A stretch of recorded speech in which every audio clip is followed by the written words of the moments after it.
Once I got it up and running, it was like unlocking the full potential of this machine.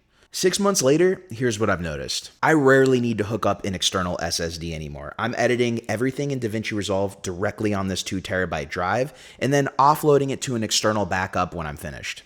So far, I haven't had any issues with the SSD. I've done a few backups just to be safe, but it's been rock solid. I know when these things first became available, some people had problems.